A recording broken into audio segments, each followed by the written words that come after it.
नमस्कार दोस्तों, हर साल आईपीएल के विनर टीम को लगभग 20 करोड़ रुपए प्राइज मिलते हैं और रनर अप टीम को 13 करोड़ रुपए मिलते हैं। एक आम आदमी के लिए तो बहुत ज्यादा रकम होती है, लेकिन आईपीएल फ्रेंचाइज जिसकी ब्रांड वैल्यू ही कई हजार करोड़ होती है, उसके लिए 20 करोड़ का क्या महत्व है। इवन एक सिंगल प्लेयर मिचेल स्टार्क भी इस साल 24 करोड़ 75 लाख रुपए में सोल्ड हुए हैं, जो कि विनिंग टीम प्राइस से भी ज्यादा है। सिंपल सी बात है दोस्तों, टीवी में पैसों के लिए आईपीएल का जो गेम दिखाया जाता है वो तो कुछ भी नहीं है, असल गेम तो पर्दे के पीछे ही चल रहा होता है।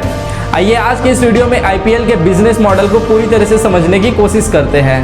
Indian Premier League has developed a unique brand of cricket that combines entertainment with fast-paced action and attracts players from around the world. The Indian Premier League, or the IPL, has only been around for 12 years, but it's fast become one of the most popular and valuable cricket leagues on the planet. India has given a model for other countries to follow. When the IPL was successful, all these other places went, well, we'll set up our own leagues and we'll try and... दोस्तों, video में आगे बढ़ने से पहले हम बात कर लेते हैं बैक बेंचर्स के बारे में। अरे ये वो वाला बैक बेंचर्स नहीं है, हम बात करने वाले हैं बैक बेंचर्स इंस्टीट्यूट के बारे में। दरअसल बैक बेंचर्स इंस्टीट्यूट एक स्पोकन इंग्लिश क्लास है और वो भी हमारे कोरबा सिटी में। दोस्तों, हम आकाश सर को पर्सनली भी जानते हैं। आप बैक बेंचर्स इंस्टीट्यूट में 30% ग्रामर और 70% एक्टिविटीज के माध्यम से अपनी इंग्लिश कम्युनिकेशन को इम्प्रूव कर सकते हैं। अगर आपको भी लगता है कि अपनी इंग्लिश कम्युनिकेशन और सॉफ्ट स्किल्स को इम्प्रूव करनी है, तो स्पोकन क्लास के न्यू बैच के बारे में आकाश सर से आप जान सकते हैं। दोस्तों, मैंने बैक बेंचर इंस्टीट्यूट का कॉन्टेक्ट नंबर और उनके यूट्यूब चैनल का लिंक दोनों डिस्क्रिप्शन में प्रोवाइड कर दिया है, तो देर किस बात की, आप भी जल्दी से जल्दी अपना रजिस्ट्रेशन करें। और अगर आप इस वीडियो के थ्रू कोचिंग में एडमिशन लेते हैं तो आपको मिलेगा स्पेशल डिस्काउंट। तो चलिए हमारे टॉपिक में आगे बढ़ते हैं। दोस्तों, आईपीएल की शुरुआत तो हुई थी साल 2008 में, लेकिन इससे पहले ही ललित मोदी ऐसी ही फ्रेंचाइजी लीग बनाना चाहते थे। इंग्लिश प्रीमियर लीग, जो कि सबसे बड़ी फुटबॉल लीग है, इसे ही देखकर आईपीएल बनाने का ख्याल ललित मोदी को आया था, जिसमें स्टेट वाइज टीम बनाकर गेम खेले जाते हैं। मगर उस टाइम ललित मोदी ये लीग बनाने में कामयाब नहीं हुए। साल 2007 में जी एंटरटेनमेंट, जो सभी जी टीवी को ओन करती है, इसने आईसीएल की शुरुआत की, जिसका पूरा नाम था इंडियन क्रिकेट लीग। आईसीएल का कॉन्सेप्ट भी सेम टू सेम आईपीएल की तरह ही था, मतलब सिटी वाइज टीम बनाना, ऑक्शन करना और सभी टीम आपस में कॉम्पिटिट करेंगे। उस समय आईसीएल क्रिकेटर्स को काफी मोटी रकम दे रहा था, इसलिए सभी प्लेयर्स इससे जुड़ना चाहते थे। लेकिन ये बात बीसीसीआई को खटक रही थी, क्योंकि ऐसा करने पर क्रिकेट की सभी पावर बीसीसीआई से एक दूसरी कंपनी में चली जाती। इसी रीजन से बीसीसीआई ने अपने प्लेयर्स की सैलरी बढ़ा दी और ये रूल बनाया कि जो भी आईसीएल खेलेगा उसे हमेशा के लिए इंटरनेशनल क्रिकेट और डोमेस्टिक क्रिकेट से बैन कर दिया जाएगा, जिसे वो सभी एक्साइटेड प्लेयर्स ने अपने नाम वापस ले लिए और आईसीएल का वहीं पे द एंड हो गया। अब अगर ललित मोदी को ये लीग स्टार्ट करना था तो उन्हें किसी भी तरह से बीसीसीआई में एंट्री तो लेना ही था। तो वो शुरू का अपने करीबी पहचान के सोर्स से पंजाब और राजस्थान क्रिकेट बोर्ड के प्रेसिडेंट बने और बाद में शरद पवार को बीसीसीआई का प्रेसिडेंट बनाकर खुद वाइस प्रेसिडेंट बन गए। बीसीसीआई की वाइस प्रेसिडेंट बनने के बाद वो क्रिकेट बोर्ड के लिए अच्छे काम करने लगे, जिससे उनकी इमेज अच्छी बनी रहे और वो आईपीएल के लिए भी तैयारी कर रहे थे। और इसी तरह साल 2008 में उन्होंने आईपीएल को स्टार्ट किया, जो आज वर्ल्ड की सबसे बड़ी क्रिकेट लीग है। आईपीएल बीसीसीआई के लिए पैसों का पेड़ भी है, क्योंकि आईपीएल से ही बीसीसीआई को 64% रेवेन्यू जनरेट होता है। लेकिन आईपीएल इतना पैसा कमाता कैसे है? दोस्तों, आईपीएल की पहली कमाई ब्रॉडकास्टिंग या मीडिया राइट्स से होती है। अब आप आईपीएल टीवी या ओटीटी प्लेटफॉर्म पर तो देखते ही होंगे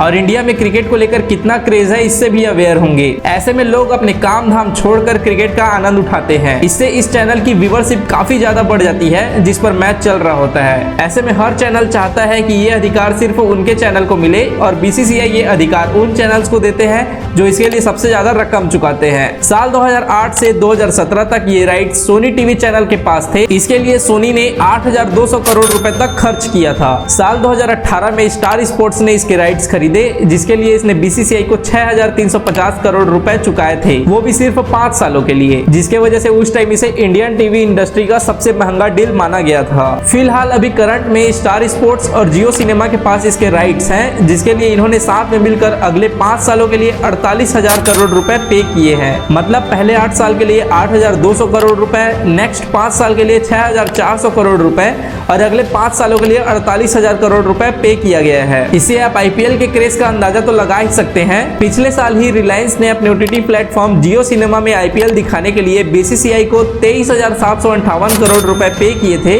और स्टार स्पोर्ट्स ने टीवी पर मैच दिखाने के लिए 23,550 275 करोड़ रुपए पे किए हैं। ब्रॉडकास्टिंग से जितना भी पैसा बीसीसीआई के पास जाता है उसमें का 50% तो आईपीएल फ्रेंचाइजी में बांट दिया जाता है और 50% रेवेन्यू बीसीसीआई खुद अपने पास रख लेता है। दोस्तों अब आपने ये तो जान लिया कि ब्रॉडकास्टिंग से बीसीसीआई को बहुत कमाई होती है, लेकिन ये ओटीटी प्लेटफॉर्म या टीवी इसके लिए इतना ज्यादा खर्च क्यों करते हैं? दोस्तों इसका एक्चुअल रीजन है एडवर्टाइजमेंट रेवेन्यू। जैसा कि हमने पहले ही डिस्कस किया था कि जिस भी प्लेटफॉर्म पर आईपीएल का मैच चल रहा होता है उसकी व्यूअरशिप काफी हाई होती है, तो ऐसे में बड़ी बड़ी कंपनियां अपने प्रोडक्ट के एडवर्टाइजमेंट के लिए करोड़ों खर्च करने को रेडी रहती है। इन्हीं बड़े कंपनियों के एडवर्टाइजमेंट से ही ओटीटी प्लेटफॉर्म को या टीवी चैनल को बहुत कमाई होती है। साल 2021 में स्टार स्पोर्ट्स ने अपनी एड रेट 25 से 30% बढ़ा दी थी।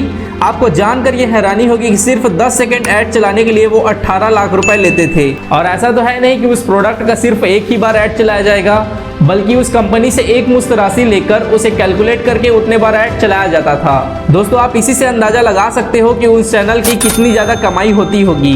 दोस्तों आईपीएल की अर्निंग का सेकेंड रीजन है टाइटल स्पॉन्सर। टाटा आईपीएल, जैसे आईपीएल के पहले टाटा का नाम आ रहा है तो इसी स्पॉन्सर को खरीदना ही टाइटल स्पॉन्सर कहलाता है। साल 2008 से 2012 तक डीएलएफ आईपीएल का टाइटल स्पॉन्सर रहा, जिसके लिए इसे पर ईयर 40 करोड़ रुपए चुकाने पड़ते थे। साल 2013 से 2015 तक पेप्सी आईपीएल चला, जिसके लिए उसने पर ईयर 79.2 करोड़ रुपए पे किए। साल 2016-17 में वीवो आईपीएल आया, जिसने पर ईयर 100 करोड़ रुपए तक पे किया और वीवो ने 2018-19 में 440 करोड़ रुपए पर ईयर पे किए हैं, जो कि 2017 से 4 गुना से भी ज्यादा था। साल 2020 में ड्रीम 11 आईपीएल आया, जिसने 220 करोड़ रुपए चुकाकर टाइटल स्पॉन्सर का ऑक्शन जीता था। 2021 में वीवो ने फिर से 440 करोड़ रुपए का पे करके वीवो आईपीएल चलाया। और करंट सिनारियो की बात करें तो टाटा आईपीएल के लिए टाटा ने 670 करोड़ रुपए पे किए हैं। दोस्तों आईपीएल के आगे सिर्फ कंपनी का नाम लगवाकर ही बीसीसीआई कई 100 करोड़ कमा लेती है।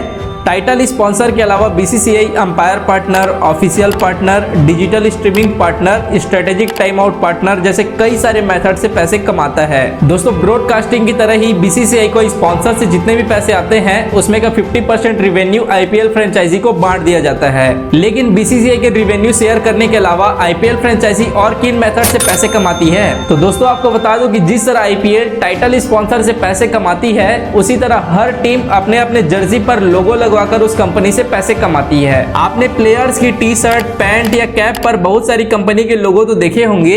इन लोगों को लगाने के लिए कंपनी उस टीम ओनर को मोटी रकम पे करती है। पूरे जर्सी पर लगभग 10 लोगो लगे होते हैं, जो किसी भी फ्रेंचाइजी की कमाई का मेन सोर्स है। इसके अलावा जब आप क्रिकेट देखने स्टेडियम जाते हैं तो जो टिकट लेते हैं उसकी पूरी कमाई का 80% आईपीएल फ्रेंचाइज को दिया जाता है और 20% होम टीम क्रिकेट एसोसिएशन को दिया जाता है। मतलब जहां के ग्राउंड में मैच हो रहा है वहां के क्रिकेट बोर्ड को 20% रेवेन्यू दे दिया जाता है। ऑन एन एवरेज 4 करोड़ के टिकट तो बिक ही जाते हैं, लेकिन टिकट से टीम ओनर को खास कमाई नहीं होती, क्योंकि अपने प्लेयर्स को फैसिलिटी देने में ही उनका काफी पैसा खर्च हो जाता है। पूरे मैनेजमेंट में लगभग 200 करोड़ तक खर्च हो जाता है। साथ ही प्राइज मनी भी मिलता है, जैसे विनर टीम को 20 करोड़, रनर अप को 13 करोड़ और थर्ड पोजीशन को 7 करोड़। तो इसमें का 50% रेवेन्यू टीम ओनर को मिल जाता है और 50% प्लेयर्स में बांट दिया जाता है। दोस्तों किसी भी टीम के लिए विनिंग प्राइस से ज्यादा महत्व होता है ब्रांड वैल्यू का। ऑब्वियसली जो टीम जितनी बार ट्रॉफी जीतेगी या जिसका ज्यादा फैन बेस होगा, उस टीम पर कंपनी अपना लोगो लगाकर मुंह मांगा पैसा देने को रेडी रहेगी। साथ ही ऑक्शन में प्लेयर्स को जितने पैसों में खरीदा जाता है वो तो उनका होता ही है और विनिंग प्राइस का 50% भी उनको शेयर किया जाता है और हर मैच में मिलने वाले अवार्ड वो सिर्फ प्लेयर्स के ही होते हैं। दोस्तों आईपीएल के बारे में बताई गई ये जानकारी आपको कैसे लगी कमेंट करके जरूर बताइए और हमारे चैनल को भी सब्सक्राइब करें। फिर मिलते हैं किसी नए वीडियो में नए टॉपिक के साथ। धन्यवाद।